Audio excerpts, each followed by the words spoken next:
সাকিবের দুঃসময়ে পাশে পাচ্ছেন তামিম ইকবালকে। সাকিব তামিম দ্বন্দ্বের কথা কে না জানে, তবে লুকোচোখে তাদের দুজনের মধ্যে দ্বন্দ্ব থাকলেও অন্তরে রয়েছে অন্তিম ভালোবাসা। তবে এ ভালোবাসা সাকিব প্রকাশ না করলেও বরাবর প্রকাশ করে গেছেন তামিম ইকবাল খান।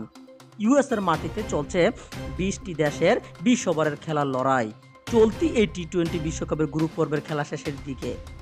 এখন চলছে সুপার 8-এ ওঠার লড়াই, কিন্তু এই মুহূর্তে অলরাউন্ডার সাকিব আল হাসান ফর্মে নেই তার চেনা সন্দেহ। সাম্প্রতিক সময়টা মোটেও ভালো যাচ্ছে না সাকিব আল হাসানের। ব্যাট বল হাতে ভালো করতে পারছেন না এই অলরাউন্ডার। মূলত গত ওয়ানডে বিশ্বকাপ থেকে নিজের চেনা সন্দেহ দেখা যায়নি সাকিব আল হাসানকে। তাই সাকিবকে নিয়ে চলছে সামাজিক যোগাযোগ মাধ্যম সহ সবখানে আলোচনা ও সমালোচনার ঝড়। তার এই খারাপ সময়ে পাশে পাচ্ছে বন্ধু তামিম ইকবাল খানকে। তামিম ইকবাল এবারের বিশ্বকাপে নিয়মিত অতিথি হয়ে আছেন ক্রিকেট বিষয়ক জনপ্রিয় ওয়েবসাইট ইএসপিএন ক্রিকেট ইনফোতে। দেশসেরা ওপেনার নেদারল্যান্ডসের বিপক্ষে ম্যাচের আগে হাজির হয়েছেন। সেখানে আলোচনার এক পর্যায়ে সাকিবকে নিয়ে কথা বলেন তিনি। তাকে পরামর্শ দিতে চাই না, তার প্রতি বিশ্বাস আছে।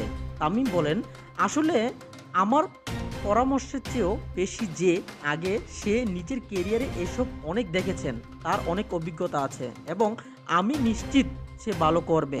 তামিম আরও বলেন, সে অনেক বড় প্লেয়ার বাংলাদেশের জন্য, সে অনেক ভালো কিছু করতে পারে, ব্যক্তিগত অনেক অর্জন আছে তার। গত এক বছরে সে হয়তো বেশি রান করতে পারেনি, তবে আমার পূর্ণ বিশ্বাস আছে সে এখান থেকে কামব্যাক করবে, ঠিক বেরিয়ে আসবে, ব্যাট ও বল হাতে দলের জন্য অবদান অবশ্যই রাখতে পারবে।